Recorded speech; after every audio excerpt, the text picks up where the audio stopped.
¿Qué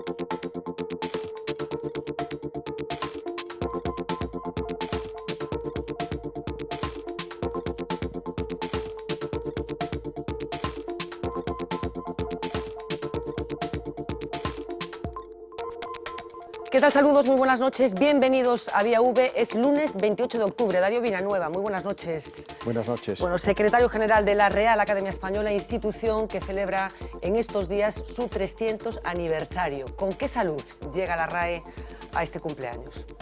Yo creo que para tener tantos años está en una situación bastante razonable, ¿no? Porque además estas conmemoraciones no son tanto mirar hacia atrás, sino sobre todo mirar hacia adelante, ¿no? Decía el poeta Pessoa que era tan importante como la nostalgia del pasado, la nostalgia del futuro. Y yo creo que eso es lo que inspira esta conmemoración tricentenaria de la Real Academia Española. ¿Cómo están organizando ya, de hecho, esta celebración con esa voluntad, no solamente de celebrar un cumpleaños, sino de conseguir algunas cosas? Sí, en primer lugar con bastante entusiasmo por una razón. ¿Qué pasaba cuando la Academia Española cumplía el primer centenario? En 1813 estaba España invadida por los franceses y los académicos estaban divididos. Los patriotas estaban en Cádiz haciendo la Constitución y los afrancesados estaban en Madrid en la corte de Pepe Botella. Cuando llega el segundo centenario, 1913-1914, hay una sola sesión de la Academia privada, no es pública, en donde el director Maura comenta que como está Europa en guerra no es la ocasión de hacer ningún festejo ni ninguna conmemoración. Por lo tanto era como una espina que la Academia tenía clavada y aunque ciertamente ahora vivimos en un momento difícil para todos, pues era absolutamente obligado echar la mirada hacia atrás y sobre todo proyectar la realidad de la Academia en un futuro. Aquí hay un asunto fundamental. Empezamos con una exposición histórica que ya ha sido inaugurada el día 26 con presencia de Su Majestad la Reina, que estará en la Biblioteca Nacional de Madrid hasta el 26 de enero. Que recorre un poco la historia de la Academia desde los su 300 fundación. años de la Academia, distinguiendo pues, los siglos. Cada uno de los siglos tuvo su especificidad. El 18 es el siglo de la fundación, de las primeras obras, del diccionario de autoridades, un siglo en que la Academia es fundamentalmente una corporación ilustrada, en donde no hay grandes escritores, sino simplemente personas eruditas y dedicadas al trabajo, y eran realmente muy trabajadores. Luego ya en el siglo XIX hay dos acontecimientos fundamentales. El más importante de todos, la independencia de las repúblicas americanas, y ahí la Academia tiene un papel fundamental favoreciendo la incorporación de académicos americanos y de la creación después, a partir de 1871, de academias correspondientes, de donde viene la asociación de academias que tenemos ahora. Y por otra parte está la irrupción entre el cuerpo de los académicos, de los escritores famosos y también de políticos y personalidades muy destacadas, ¿no? Y luego en el siglo XX está sobre todo la inyección de la escuela filológica de Ramón Menéndez Pidal, sí, es decir, la filología científica, la lingüística, y en el último tramo el aprovechamiento de todas las posibilidades de la informática, es decir, de la nueva tecnología, que es fundamental para hacer diccionarios, para hacer gramáticas, etc. Entonces ahora, y con eso vamos ya al final del centenario, que va a ser en el otoño del año próximo, entonces va a salir la 23ª edición del diccionario, que es el bisnieto o el tataranieto del primer diccionario, el de 1726. Pero coincidiendo con esto vamos a celebrar un simposio internacional sobre un tema absolutamente obligado, que es el futuro de los diccionarios en la era digital. El diccionario que estamos ahora acabando, como digo, viene del diccionario de autoridades. Es un diccionario gutenberiano, es un diccionario pensado para el papel. ¿Esto va a seguir siendo así? Pues evidentemente no. Es decir, la irrupción del mundo digital, no solo como pauta y planta para la elaboración del diccionario, sino también para la manera de difundir el contenido del diccionario y sobre todo los destinatarios del diccionario, que cada vez serán más nativos digitales. Todo esto nos obliga a repensar, en homenaje a los fundadores de la Academia y los creadores del diccionario de autoridades, cómo tiene que ser el nuevo diccionario. Están haciendo ensayos muy interesantes porque todas las experiencias digitales que ha llevado a cabo la RAE, la verdad es que están funcionando francamente bien, pero vamos a ir un poco hacia atrás para tratar de recordar cosas que han sucedido en estos 300 años. ¿Recordaba usted la situación en la que se encontraba España, coincidiendo con el centenario de la RAE y con el bicentenario, y da la sensación de que una institución como la Real Academia también necesita estabilidad política? la necesita... Trabajar en un contexto de estabilidad. Sí, la necesita, pero por eso tiene 300 años, ha sido capaz de resistir periodos profundos de inestabilidad y periodos también de agresión a la independencia de la Academia, porque claro, la Academia Española es una institución que nace, hoy diríamos, de la sociedad civil, es decir, claro, es una reunión de 8 personas que piensan que es una lacra que el castellano no tenga un diccionario equiparable al italiano o al francés y que eso hay que resolverlo. Se organizan en un grupo de trabajo en la casa del Marqués de Villena y eso sí, comunican enseguida al rey, a Felipe V, su intento de trabajar en esa dirección. Y el rey, un año más tarde, les confiere la condición de Real Academia, ¿no? Pero es una institución que no nace por decisión gubernativa, sino que nace por iniciativa autónoma, una especie de autoconvocatoria. Claro. Y esa condición la ha ido manteniendo hasta hoy. Ha tenido momentos, por ejemplo, después de lo que antes comentábamos del primer centenario, cuando termina la invasión francesa y vuelve el rey Fernando VII, pues hay un periodo de purga clarísimo contra los académicos que eran liberales, ¿no? Luego ha habido otros momentos también de intervención contra la Academia. Es muy significativo y eso en la exposición está recogido y nos afecta a nosotros los gallegos. Salvador de Madariaga, nuestro paisano, fue elegido académico en el año 1936. Luego vino la guerra, él se exilió y en el año 41 el gobierno de Franco le quiso imponer a la Academia que todos los académicos que estaban en el exilio fueran desprovistos de su sillón y que las plazas fueran convocadas. La Academia no hizo caso a estas obligaciones, estas exigencias, y entonces ¿qué ocurrió con Salvador de Madariaga? Que tomó posesión de su sillón en el año 1976, es decir, 40 años después de haber sido elegido, y durante todo ese periodo de tiempo se mantuvo su sillón vacante, exacto, por él. Como también algunos que no volvieron, por ejemplo, el filólogo Tomás Navarro Tomás, que murió en el exilio en los Estados Unidos, su sillón hasta que se produjo su fallecimiento tampoco fue bueno, las relaciones de la Real Academia con la política, con el régimen de cada momento, pero me gustaría recordar ese momento fundacional, 6 de julio del año 1713, cuando se produce esa primera reunión entre Juan Manuel Fernández Pacheco, Marqués de Villena, y esos otros 7 amigos que estaban escandalizados por la decadencia política que estaba provocando la contaminación del idioma. Ya hablaban de esto hace 300 años. Sí, y además es interesante que en aquel momento el miedo que se tenía en esta línea era la contaminación francesa, es decir, Francia era la gran potencia cultural y política en Europa, y por otra parte además ocurría que una dinastía francesa, los Borbones, acababa de ganar la Guerra de Sucesión y estaba ocupando el trono de España. Por lo tanto estaban muy moscas los académicos por ese motivo. Y lo curioso del caso es que se dirigen sin embargo a Felipe V, que en teoría estaría del otro bando. No fue así, y aquella idea del purismo indica que no hay nada nuevo bajo el sol, es decir, siempre hay amenazas exteriores, unas veces vienen de unos países, otras veces vienen de otros. Hoy en día pues la gran preocupación está sobre todo centrada en el inglés por la presión que la tecnología que viene muchas veces de los países anglófonos, pues está ejerciendo sobre la lengua castellana. Y en la situación actual, ¿qué tipo de contaminación pretenden ejercer los políticos sobre el idioma? ¿Se habla de esa cierta tendencia que está registrándose últimamente, por ejemplo, a la hora de utilizar eufemismos, vamos a decir, ¿no?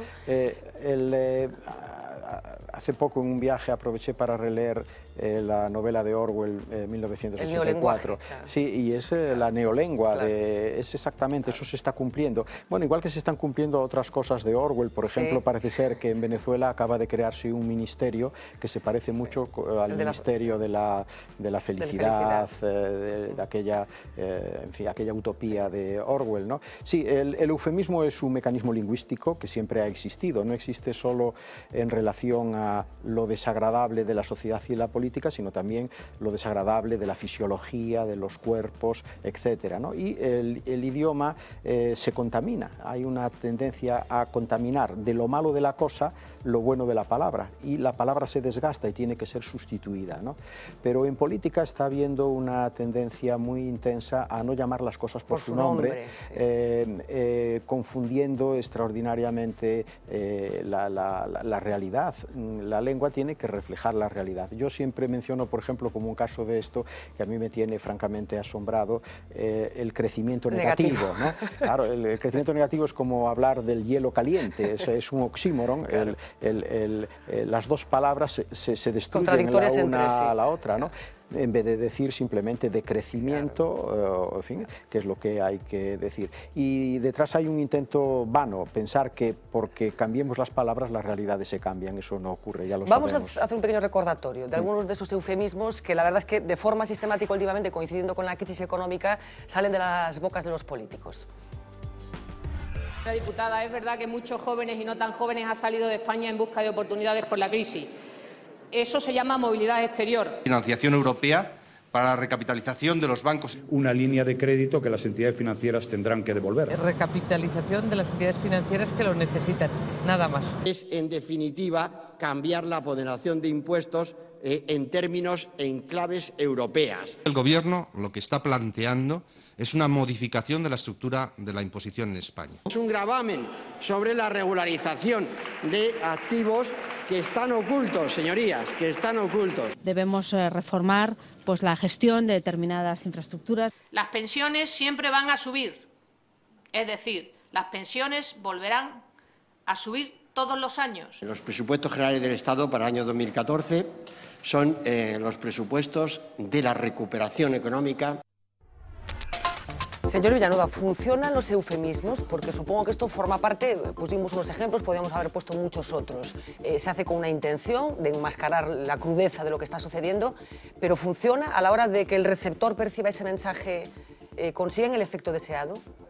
Sí, sin duda alguna, la lengua es un sistema realmente muy eficaz, de modo que tanto las cosas acertadas como las cosas no tan acertadas que están en la lengua obedecen a un objetivo y muchas veces lo logran, ¿no?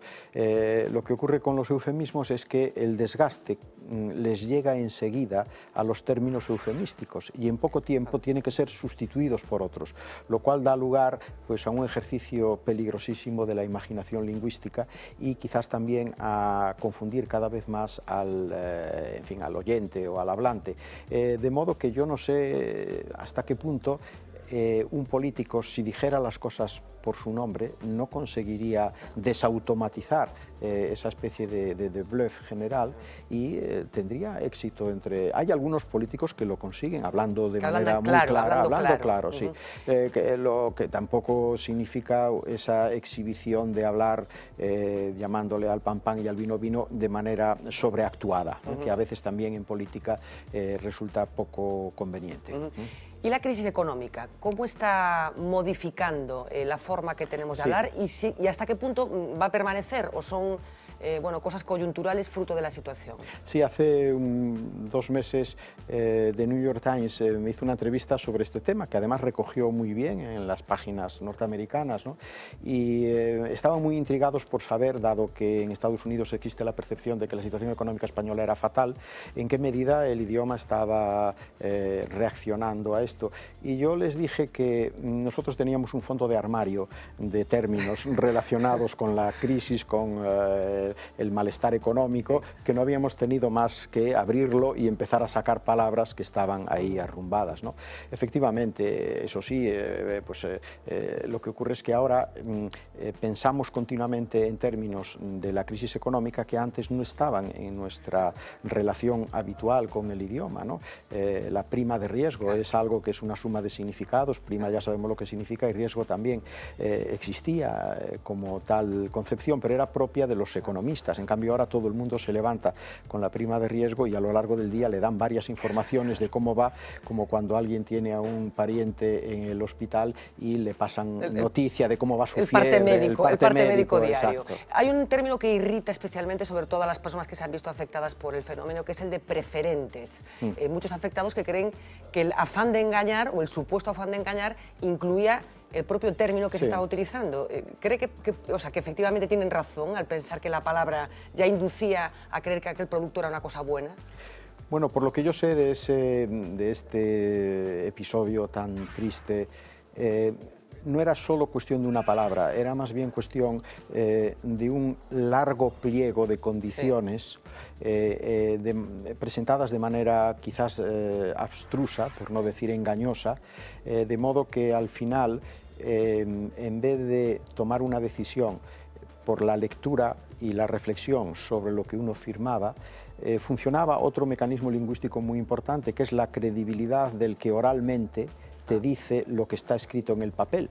Entonces, puede más ese efecto de veredicción que tiene la palabra de algunas personas que lo que luego estaba en el papel, que era tan prolijo que no había ocasión de demorarse en su comprensión, claro, y en su lectura, ¿no? Porque supongo que para personas que trabajan con las palabras, como son ustedes, la letra pequeña es un auténtico infierno, es un afán de cualquier cosa menos de comunicar. Sí, supongo, pero claro, estamos hablando de lo que se llama el valor performativo del lenguaje, y es decir, que significa que las palabras implican y comprometen, es decir, claro, que el lenguaje no tiene la misma eficacia en una declaración a la galería que cuando está en un papel que es un contrato que uno tiene que firmar, ¿no?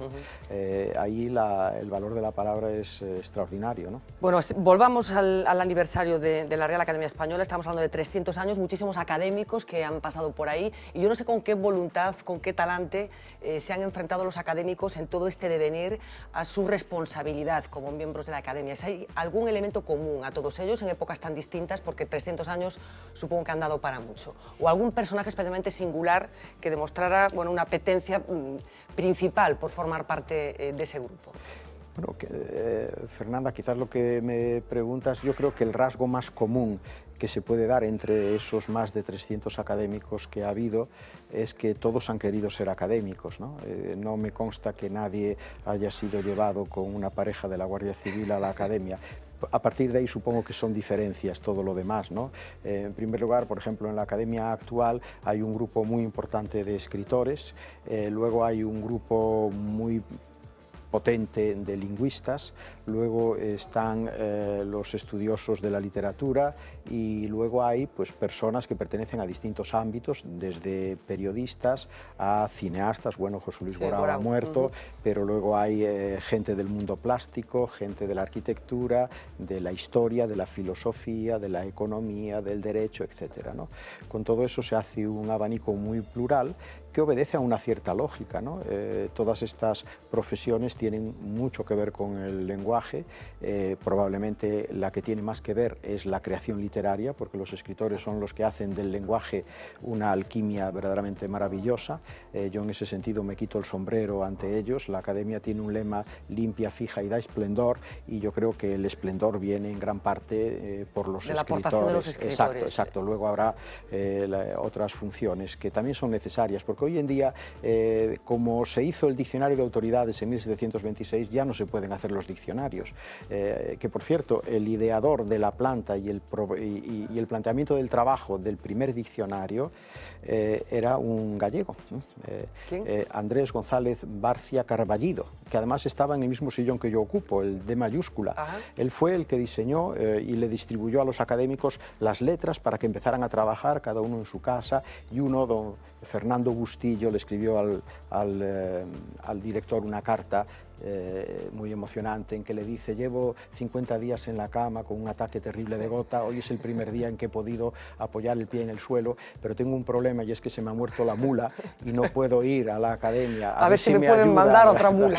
Entonces, esta manera de trabajar, que fue admirable porque en muy poco tiempo hicieron el mejor diccionario de una lengua europea en el momento, hoy en día ya no es viable. Hoy en día los académicos seguimos trabajando con el diccionario, pero luego tenemos detrás una auténtica batería de recursos humanos, lingüistas, informáticos, filólogos, lexicógrafos, y luego también el gran aporte de la nueva tecnología. Claro. Por ejemplo, uno de nuestros compañeros, además coruñés de nacimiento, que es Guillermo Rojo, dirige uno de los proyectos más ambiciosos de la Academia, que es el Corpus del Español del siglo XXI. Lo que hace Guillermo Rojo con distintos equipos aquí y en América es incorporar cada año 25 millones de formas del español a la memoria de la Academia. No son 25 millones de palabras, ninguna lengua tiene tantas, son 25 millones de realizaciones de las palabras, 70% vienen de América y el 30% ¿Cada año de aquí. 25 millones? Sí, estamos ya, o sea que en total, llegando, ¿de cuánto estamos hablando? Estamos llegando a los 300 millones ahora, y eso significa que en este momento, a la hora de saber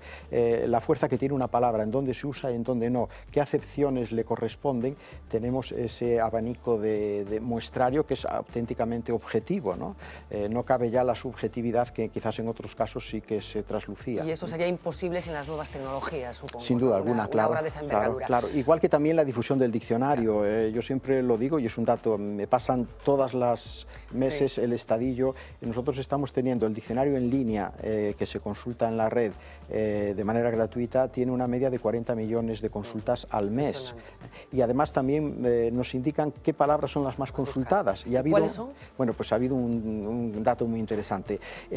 Era la palabra cultura y ha vuelto a ser la palabra cultura, la más consultada. Cultura. Pero desde el mes de agosto del año pasado hasta el mes de noviembre, de repente apareció como la palabra más consultada majunche. ¿Majunche? Sí, majunche. Y yo les decía, bueno, tiene que haber un error. No, estamos seguros de que es majunche, hasta que descubrimos que era. En la campaña electoral venezolana, Chávez a Capriles nunca lo llamaba por su nombre, le llamaba el majunche, que en el Caribe viene a significar lo mismo que boludo o pelotudo en el cono sur, ¿no? Entonces la gente, pero a mí lo que me gusta es que la palabra estaba en el diccionario, marcada como propia de Venezuela y los países del Caribe, pero la gente iba al diccionario en línea para saber qué era ese majunche, ¿no? A ver qué le estaba llamando. Para confirmar exactamente cuál era el significado. Y esto se normalizó, claro, digamos, ya se normalizó. Y ha vuelto a ser cultura. Ha vuelto otra vez. Pero es una ganar. buena noticia que la palabra más buscada sea cultura, sí. ¿no? Sí, eso quiere decir que nos interesa saber qué significa cultura y que no estamos muy seguros de lo que significa. Supongo que esto, estamos hablando de todos los países en los que se habla español, no sé si tienen territorializadas las búsquedas. Sí, también. Y en caso de España, sí. ¿cuál sigue siendo cultura también la palabra más buscada? Sí, eso no lo podría decir. Lo que sí sabemos es que de esos 40 millones de consultas media mes hay una distribución porcentual, ¿no? Entonces España, México, Argentina, Colombia son los países que consultan más y luego todos los demás. Hablábamos del emblema de la Real Academia, ese famosísimo limpia, fija y da esplendor, que lo vamos a ver, seguro que todos lo tenemos en mente, ese crisol que ya lo tenemos todos asociadísimo a la Real Academia Española, pero creo que hubo otras posibilidades en su momento, ¿no? Sí. Que casi menos mal que no triunfaron, ¿no? Porque parece que este es mucho más adecuado. Sobre todo se discutió una que era aprueba y reprueba. Lo interesante del caso, yo creo que viendo las cosas desde hoy, es que cuando se crea la Academia, los académicos son los primeros publicitarios, son los primeros en buscar una especie de frase. Claro, es que parece un eslogan publicitario. Claro. Bueno, de hecho, ¿no? Muchas veces se ríen de nosotros diciendo que lo de limpia, fija y da esplendor parece el lema de un detergente. Un producto de limpieza.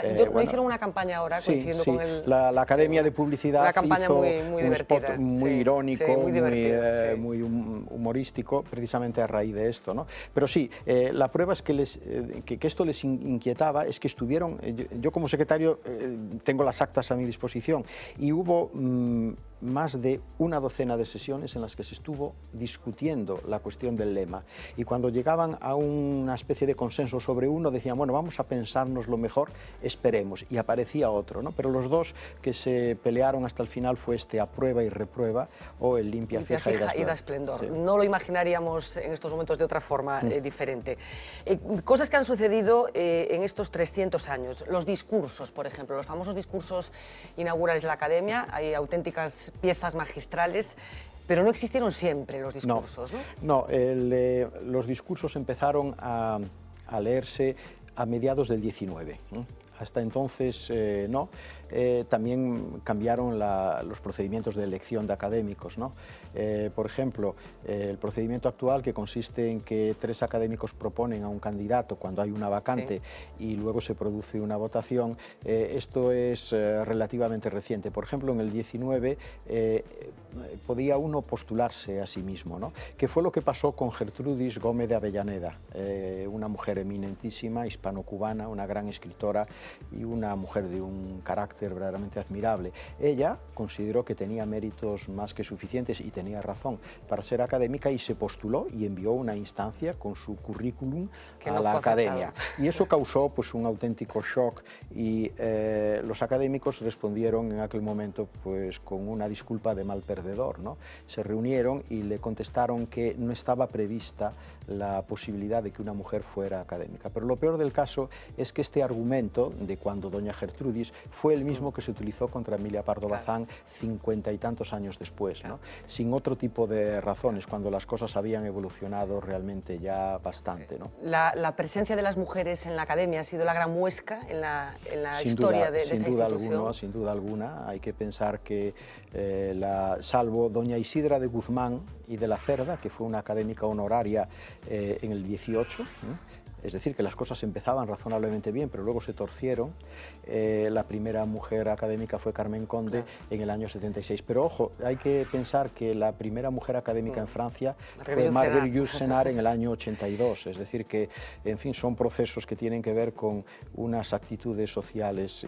Al final, la Academia como reflejo de la sociedad para la que trabajan, ¿no? María Moliner tampoco consiguió entrar en su momento, ¿no? María Moliner no consiguió entrar porque fue presentada en competencia con uno de los más importantes lingüistas españoles del siglo XX, que es Emilio Alarcos Llorac. Y en esa lid perdió. Y luego ella no volvió a ser presentada.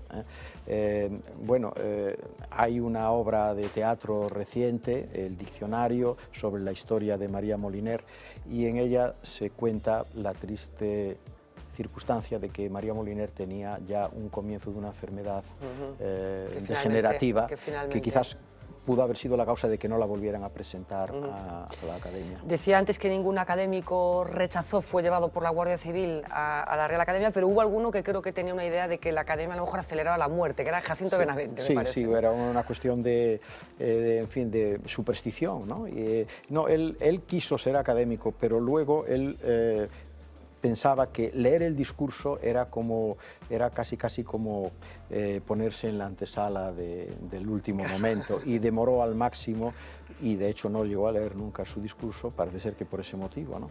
¿Qué hubiese sido del español sin la Academia? Vamos a ver, hay que decirlo todo, hay lenguas potentísimas que no tienen academia, por ejemplo el inglés. Claro. Sin embargo, otras, como el caso del italiano, el toscano, con la Academia de la Crusca, o la Académie Française, o la nuestra, son idiomas europeos importantes que tienen su academia. Y algo las academias han hecho. ¿Qué ha hecho la Academia Española por la lengua? Bueno, en primer lugar, esa recopilación del diccionario, que fue fundamental, luego las primeras gramáticas, las primeras ortografías. Son códigos, como los códigos de la circulación. Son códigos que ayudan a fijar el idioma y que ayudan extraordinariamente también en el aspecto educativo, ¿no? Hay que pensar que la gramática de la Academia fue gramática de enseñanza en las escuelas desde el siglo XIX, a partir de la ley Moyano, ¿no? Y luego, en el XIX, sin duda alguna, y esto ahora mismo en el Congreso Internacional de la Lengua Española en Panamá lo han reconocido todos los propios latinoamericanos, la Academia en el XIX hizo un trabajo muy interesante a propósito de mantener la unidad de la lengua. Con la desmembración de las colonias se pensaba que iba a ocurrir con el español lo mismo que había ocurrido con el latín, ¿no? La fragmentación lingüística. Y sin embargo esto no ocurrió, sino todo lo contrario, es una lengua que mantiene una rarísima unidad. Y en ello tuvo una importancia muy grande la acción de la Academia, que entendió que una cosa era el proceso político, histórico, terrible, dramático ya desde la conquista, y otra cosa era la lengua como un valor que aglutinaba, que ayudaba, aunque efectivamente el español es hoy la lengua que es, una lengua global, no tanto por la colonia, sino por la independencia. La clave está cuando los países se reindependizan, se constituyen las repúblicas, y la propia república considera que necesita un idioma aglutinador que vertebre la nacionalidad, y deciden que esto sea con el español. En Argentina, por ejemplo, Alberdi, uno de los padres de la revolución, llegó a proponer que fuera el francés, pero se desechó esa idea porque era demasiado sofisticada, ¿no? Ahí está la clave. Eso es lo que es, por ejemplo, la diferencia que ocurre con Filipinas. En Filipinas el español se ha perdido porque Filipinas no llegó a construir una república independiente. De hecho, salió de la colonización española y pasó a otra, y por el camino se perdió. Y ya sé que esta es una pregunta que a lo mejor a usted pues le fatiga, que seguro que se la han hecho más de una ocasión, pero ¿en qué país hispanohablante se habla el español más rico? Y no hablo de las clases cultas, que supongo que, bueno, pues por ahí estarán con matices, sino, bueno, pues de las clases medias, del lenguaje que habla la gente en la calle. Sí. ¿A qué países, que seguro que usted conoce muchos de ellos, no es que quiera, coge no es que... un taxi, el típico ejemplo de siempre, y se sorprende con el nivel de conocimientos del español y la buena utilización del idioma? No es que quiera echar balones fuera, pero esa pregunta no tiene, en mi opinión, una respuesta objetiva, ¿no?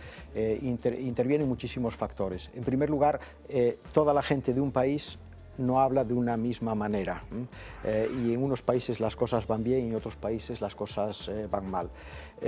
Lo que sí es cierto es que a veces en América uno percibe una especie de respeto hacia el idioma que resulta muy interesante. No voy a decir regodeo porque es una palabra muy marcada, pero digamos que una especie de complacencia en utilizar bien las palabras. Y esto lo puede hacer tanto un doctor como lo puede hacer una persona prácticamente analfabeta. Y lo vemos en televisión. ¿Cuántas veces? Aquel caso de la niña Omaira, las entrevistas que se le hacen cuando la pobre niña está a punto de la manera en que ella se expresa es de una precisión, es de una concisión, también de una elegancia, de una emotividad contenida que es verdaderamente admirable. Yo no creo que haya un sitio donde se hable mejor que otro. Es una persona a la que puede hablar mejor que otra y puede estar en cualquier parte. Y el tópico también dice que los políticos actuales aquí en España pues dan alguna que otra patada al idioma, y algunos tienen la impresión de que esto no sucedía hace unos cuantos años, hablando de la transición, por ejemplo, en el que bueno, pues la erudición, ya no solamente por contenido, sino por forma de los representantes públicos, era mayor que ahora. ¿Tiene esa percepción usted también? Es difícil, un debate en el Parlamento, por ejemplo, generalizar, porque también tenemos que referirnos a que el Parlamento es un lugar de la palabra. Claro, claro, de ahí viene, ¿no? Es donde se parlamenta, ¿no? Y es donde además la palabra sirve como instrumento para la defensa de las ideas y de los intereses, porque las palabras son armas también, y son armas incruentas en ese sentido, ¿no? Por lo tanto, a veces el problema no es tanto en la rusticidad de la expresión cuanto en la limitación del pensamiento. Es decir, que para que un Parlamento pueda mostrar toda la toda la brillantez del uso del idioma, también tiene que haber ideas debajo, tiene que haber una tensión dialéctica, ¿no? La dialéctica es pensamiento y palabra, ¿no? También aquí yo creo que hay que diferenciar entre el modo de hablar de un político y de otro político, y sobre todo la clave, creo yo, está en que cualquier político, como cualquier periodista, cualquier profesor, cualquier persona, sepa que el idioma tiene que ser cuidado, tiene que ser mimado, que es un instrumento, es como las llaves inglesas de un mecánico, que tienen que estar bien limpias y bien engrasadas para que funcionen perfectamente bien. Lo mismo ocurre con la la lengua. Y cualquier defecto en esto pasa factura, porque no podemos defender bien nuestras posiciones si no utilizamos toda la potencialidad que la lengua tenga. De ahí la importancia de la educación, es decir, que en los procesos educativos, por supuesto, todo lo que se enseña es fundamental, todo, sin excepción, pero no cabe duda de que el lenguaje verbal, el idioma, o incluso diríamos ya los idiomas, constituyen un patrimonio que hay que mimar, ¿no? ¿Lenguaje verbal que se practica poco en la escuela española? Quizás nosotros, yo lo veo sobre todo, yo soy profesor universitario en otros ámbitos. Nosotros no hemos introducido en nuestro sistema educativo una preparación de la gente para la utilización pública de la palabra, ¿no? Que se tienen los sajones, por ejemplo. Claro, ¿no? exactamente. Por ejemplo, Obama ganó sus primeras elecciones probablemente por muchos motivos, pero los discursos de Obama a lo largo de su campaña electoral son de una retórica absolutamente admirable. Bueno, eso tiene mucho que ver con que las clases de retórica, las intervenciones en público, las presentaciones ante un auditorio más o menos nutrido, eso forma parte del proceso educativo en los Estados Unidos de Norteamérica, en Inglaterra también, y eso se nota. En España creo que no hemos hecho nunca un esfuerzo en esa dirección. ¿Pero es una cuestión cultural o es una cuestión coyuntural? ¿Esto ha sido siempre así o tenemos en estos momentos un déficit que sí que es cierto que existe? O sea, no hay más que vernos. Quizás, ahora que me lo dice, incluso no puede esto tener que ver algo con el problema de la enseñanza de las lenguas extranjeras. Nosotros tenemos un grado de capacidad para hablar otros idiomas que no es por una deficiencia cerebral, que el hecho es así, ¿no? Es decir, que tiene que ver con la oralidad. Cuando yo estudiaba bachillerato, el idioma que entonces se me enseñó, que era el francés, era un idioma no para ser hablado, ni para ser entendido, era un idioma para ser leído y para ser escrito, ¿no? Y esto lo estamos aplicando también al español, de alguna manera. Claro, yo creo que sí, los famosos dictados, las famosas lecturas, pero no poner a alguien y corregirle, claro está, para que se exprese, sabiendo que con ello tiene muchas bazas a su favor si lo hace bien, ¿no? Claro. Convencer a un auditorio. Bueno, tenemos con nosotros a Lois Balado. Lois de vez en cuando somete a un cuestionario a nuestros invitados y no queríamos dejar de pasar la ocasión para que lo hiciera con usted. Lois, adelante con la primera pregunta. Darío Villanueva, buenas noches. La primera es obligada. ¿Somos los gallegos tan tontos como dice el diccionario? No, el diccionario no dice que los gallegos seamos tontos, recogía que ya no, una acepción atribuida a una zona americana que identificaba gallego con persona torpe. Ojo, también hay que tener en cuenta una cosa, en América ser llamado gallego no significa ser llamado natural de Galicia, hay una sinonimia extendidísima entre gallego y español.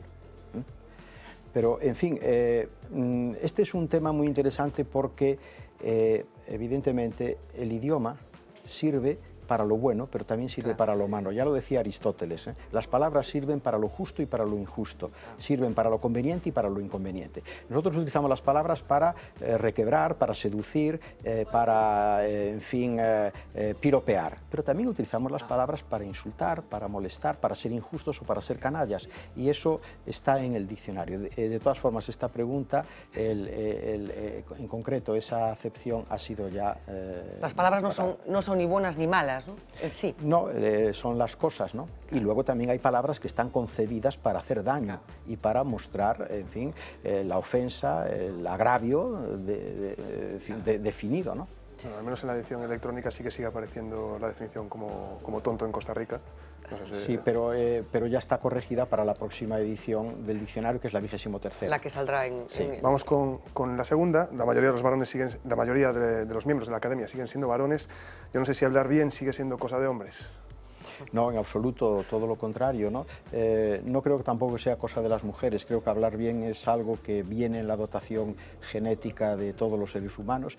Fíjense que no hay ninguna agrupación humana, ninguna tribu, por remota que sea, que haya sido hallada y que no tenga la capacidad del lenguaje y que no tenga una lengua. Eso forma parte de la dotación básica y fundamental de la condición humana, que es muy universal. No, eso no es así. De todos modos, en relación a esto, en este momento la Academia tiene 7 mujeres, por supuesto más que en toda su historia, y concretamente yo ingresé en la Academia en el año 8 y desde entonces ahora han entrado tantas mujeres como tantos hombres. Es decir, si miramos hacia atrás hay que reconocer que fue así. Yo mismo he sacado el tema de Gertrudis Gómez de Avellaneda, Emilia Pardo Bazán, etcétera, pero ahora las cosas están evolucionando en la línea más razonable. No hay ningún prejuicio en el cuerpo de los académicos, en la corporación, en estos momentos. Hablaba Lois de la utilización de la lengua por parte de hombres y mujeres, pero la lengua se llama lengua materna. ¿Por qué? ¿Cuál es el papel de las madres en la transmisión de la lengua? Bueno, eso quizás obedece a alguna realidad y también a algún estereotipo, ¿no? La suposición de que la vinculación entre hijo y madre es muy intensa, es una vinculación casi umbilical y que eso continúa después y que las primeras palabras el niño o la niña las escucha de la voz de su propia madre, etcétera, ¿no? Cuando se habla de lengua materna todo el mundo entiende de qué estamos hablando, pero no debemos de llevar esto hasta sus últimas consecuencias. Es una referencia como podría ser otra, ¿no? Se ha tocado aquí ya también en la mesa, si hablan bien o mal los políticos, y me gustaría preguntarle qué políticos, si es que tiene alguno, le pegan más patadas al diccionario. Yo no soy una persona que, fíjense, hablábamos antes de ese lema aprueba y reprueba. Lo desechó la Academia en 1713 y yo no voy ahora a rescatarlo. Pero a veces escucha cosas viendo el telediario que dices, vaya por Dios, vaya por Dios. Pero procuro después olvidarlas. Es decir, recuerdo el error, pero procuro olvidar a quien lo cometió. Recuerda el pecado, pero no al pecador. Bueno, si lo quiere decir usted así, no. Vamos con la siguiente. No sé si hay una palabra, ¿cuál es la palabra que siempre escribimos mal o que más veces se escribe mal? Idiosincrasia. Es una palabra muy complicada y muy enrevesada y se escribe y se dice generalmente mal, ¿no? Entre otras muchas. En fin, no, esto que digo es una opinión personal, no tengo una referencia estadística, ¿no? La letra con sangre entra, como dice el refrán. Bueno, esto no tiene que ver con las academias, ¿no? Tiene que ver más bien quizás con un sistema educativo. No, lo que sí es cierto es que conseguir un cierto dominio de una técnica, y si queremos el lenguaje es una técnica, exige esfuerzo. Nosotros hoy en día a los deportistas de élite los admiramos por lo mucho que sudan y mucho que trabajan, y nadie se escandaliza por eso. Pues quizás también los grandes escritores, para llegar a serlo, hayan tenido, no con sangre, pero sí con mucho sudor, trabajar horas y horas el lenguaje. La sexta es una inquietud que hay en la sociedad. ¿Por qué almóndiga sí y concreta no? Pues simplemente porque, tal y como nosotros hacemos el diccionario, las decisiones que se toman en relación a él no son arbitrarias, parten de una potentísima documentación. Entonces, almóndiga tiene documentación sobrada desde el siglo XVII, mientras que crocreta es una corrupción, un vulgarismo que no está acreditado, nada más que en ejemplos en donde el texto quiere poner en evidencia el vulgarismo de esa palabra. Almóndiga es una palabra totalmente genuina, que hay las dos evoluciones, almóndiga y albóndiga, las dos están documentadas desde el siglo de oro y, eso sí, ha predominado albóndiga, y se cree que almóndiga es una corrupción, y no es así, no es así. En cambio, en croqueta sí que es una corrupción. Bueno, para esta séptima pregunta queremos presentarle a varios posibles candidatos a ocupar un sillón en la Academia, y vamos a ir con el primero, con una frase de una persona muy relacionada con el mundo del balompié. Y aquí, como decimos en mi pueblo, salimos como una instalación. José Antonio Camacho. Bueno, quería decir exhalación, no instalación, José Antonio Camacho. La segunda es también de una artista española que dice esto. Un beso fuerte para Rosario, que lleva en sus gérmenes el arte de su madre, Carmen Sevilla.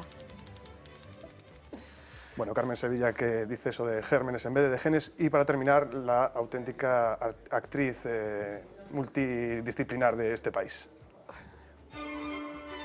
Ale, ale, vamos, que es gerundio. Yola Berrocal. Sí. Bueno, no han recordado la famosa expresión de un torero cuando decía en 2 palabras impresionante, ¿no? Sí, estamos en el candelabro también. Sí, estamos en el candelabro, sí. Vamos a ver, el que esté libre de pecado, que tire la primera piedra. Es decir, que en cualquier momento Lo que pasa es que yo supongo que ahora también con las nuevas tecnologías, la proliferación de los medios de comunicación, bueno, pues este tipo de torpezas lingüísticas se ponen mucho más en evidencia, ¿no? O sea que hoy en día los medios de comunicación potencian extraordinariamente cualquier cosa. Entonces, si uno tiene un mal día y se le ocurre cometer uno de estos errores, puede quedar estigmatizado para toda la vida, ¿no? Con la utilización del gerundio, había una anécdota relacionada con Cela cuando era diputado, la diferencia entre estar dormido y estar durmiendo, ¿no? Cuando era senador, sí. Exactamente. Por lo visto, en una sesión del Senado, Camilo José Cela, pues, en fin, estaba con los ojos muy cerrados y con respiración muy profunda. Entonces, el presidente del Senado, que era Antonio Fontán, lo increpó y le dijo: senador Cela, pero está usted durmiendo. No, está usted dormido. Entonces él dijo: no, señor presidente, yo no estoy durmiendo, no estoy dormido, estoy durmiendo. Y Fontán le dijo: pero no es lo mismo. Y Cela le puso un ejemplo demostrando que no es lo mismo que se puede encontrar muy fácilmente, que tiene que ver con un verbo que se utiliza para otros menesteres. La gente seguro que lo encuentra fácilmente si entra en Internet. Lois. Continuamos y le proponemos un pequeño examen y que continúe usted la serie. A, ante, bajo, cabe, contra, de, desde, en, entre, hacia, para, por, según, sin, sobre, tras. Y no sé si incorporar ahora durante y mediante también. No. Vamos con la novena, ya estamos terminando. Un miembro de la RAE como usted se ha leído el diccionario. ¿Perdón? Se ha leído el diccionario, digo, de principio a fin. ¿O eso no lo hace nadie? No, yo no creo. Pero fíjese, algo hay de... ¿Sabe usted qué trabajo está haciendo la academia? Trabaja en plenos, pero también trabaja en comisiones. Los 46 académicos nos distribuimos en 5 secciones simultáneas, que trabajan de 6 a 7 y cuarto todos los jueves. Entonces, el trabajo de este año consiste en leer de corrido todo el diccionario. No con propósito lexicográfico o técnico, sino con propósito de percibir cómo suena el diccionario en función de la sensibilidad moderna. Esa fue una idea en la que yo he sido muy militante y como este año tenemos a un diccionario en revisión, por lo tanto no podemos todavía empezar a trabajar en el siguiente, lo vamos a dedicar a esa lectura. De modo que cada grupo de esas 5 comisiones va a tener unas letras del alfabeto para hacer esa lectura correcta. Pero que dice, por ejemplo, que prosperen formas que asociamos inevitablemente al diccionario, que incluso forman parte de algunos juegos, por ejemplo, empezar definiciones con el dícese. Sí, eso es el resultado de una... Claro, el diccionario de la Academia Española es único, es absolutamente singular. No se puede comparar con el diccionario Oxford, por ejemplo, que es un diccionario de una empresa privada, benemérita, que hace su diccionario y lo hace como quiere. Este es un diccionario que nace de aquella idea fundadora de 1713. Entonces, tiene un componente histórico y tiene un componente de poso cultural que es su rasgo distintivo. Es decir, que no debe de perderlo. Hay que actualizarlo, hay que renovarlo. Sin duda alguna, la 24ª edición del diccionario va a ser una edición de planta absolutamente nueva. La manera de homenajear al diccionario de autoridades va a ser hacer el diccionario del universo digital, que será el que se publicará después del que en octubre presentaremos. Pero yo, francamente, quiero hacer valer esa condición especial que este diccionario tiene. No es un diccionario que haga un equipo de lingüistas exclusivamente, o que haga una empresa, o que haga una universidad. Es un diccionario que viene de una historia que hay que ser preservada. De ahí vienen esas muletillas, dícese de, y cosas por el estilo, ¿no? Pero, en fin, mientras no entorpezcan la cabal comprensión de lo que se dice, incluso pueden darle un aroma de vintage. De todas maneras, le preguntaba a Lois por el diccionario como no libro de consulta, sino como libro de lectura. Bueno, pues me consta que hay domicilios en los que el diccionario está en sitios a los que recurrimos habitualmente y que es muy interesante. Muchas veces coger el diccionario y simplemente leerlo, ¿no? Sin afán de consultar nada, ¿no? Pero supongo que no de manera sistemática y no pasando a la B sin haber acabado la A y así a un buen ritmo, ¿no? Y ya para terminar, ¿cuál es para usted la palabra más bonita del español? Me han hecho 2 veces hasta el momento esa pregunta y yo siempre contesto lo mismo. Para mí es la palabra alba. porque fonéticamente tiene la vocal más clara, más abierta, que es la A, repetida 2 veces. Luego tiene 2 consonantes muy sonoras, una líquida y una bilabial, que potencian mucho la apertura de la A. Y luego, en cuanto al significado, alba, aparte de blanco, significa la aurora, el comienzo del día, que es un momento de esperanza, y alba, aparte de prendas que llevan ese nombre, también es nombre de mujer. O sea que a mí Alba es el... Y tengo la suerte de tener una sobrina nieta que se llama Alba, no porque yo lo hubiese pedido, sino porque sus padres, de manera autónoma, tomaron tan sabia decisión. Bueno, estamos acabando ya, pero entre las reliquias, entre los tesoros que tiene guardada la Real Academia, no quería dejar de mencionar estas cartas que intercambiaron Benito Pérez Galdós y Emilia Pardo Bazán. Miquiño mía del alma, eran cosas que, bueno, que le llamaba la Pardo Bazán a Pérez Galdós, un argumento más para visitar la Academia, supongo, ¿no? Sí, las cartas están allí, fue un legado de González de Amezúa que él recibió con el encargo de transmitirlo y tardó bastantes años en hacerlo, ¿no? Emilia Pardo Bazán y Benito Pérez Galdós fueron 2 de las más eminentes figuras de la literatura del 19 y el 20, murieron en los años 20 y mantuvieron una relación literaria y también afectiva y amorosa, de la que han quedado algunos testimonios, como estas cartas. Hay otros tesoros en la Academia, en el terreno de la epistolografía y también manuscritos. Acabamos de recibir como un obsequio el manuscrito de Ignacio de Luzán, de uno de sus primeros libros de retórica, El arte de bien hablar, que es una auténtica joya. Pues su propietario ha decidido que donde mejor estaba era en la Real Academia y lo hemos recepcionado la semana pasada. Un buen regalo para algunos de nuestros políticos. Sí. Sin duda alguna. Sin duda alguna. Darío Villanueva, como siempre, un auténtico placer compartir este rato de conversación con usted y supongo que para acabar esta conversación relacionada con los 300 años, si tuviera que hacer un análisis clínico del español, ¿cuál es el estado de salud del que goza? Pues tiene granos como los adolescentes. Es un idioma muy pujante y que efectivamente tiene algunos desarreglos hormonales, pero la adolescencia ya sabemos que tiene... Es una enfermedad que se cura con los años, ¿no? Sí. Muchísimas gracias y de verdad un auténtico placer. Nos vamos a hacer una pequeña pausa de publicidad. A la vuelta vamos a seguir hablando de cosas que tienen que ver con la actualidad, entre ellas los problemas que está habiendo, en este caso en Ourense, con la sanidad pública, pero también vamos a estar pendientes de la última hora de ese accidente que tenía lugar, como saben, esta tarde en una mina de León, que parece increíble que sigan pasando estas cosas. Hasta ahora. Recortar en sanidad tiene consecuencias muy importantes. En España todos los experimentos en privatización de la sanidad han tenido unos resultados nefastos. Y entonces ahora resulta que tenemos una sanidad que ya no, desde luego yo no intento presumir de la sanidad española allá afuera. Antes sí que lo hacía.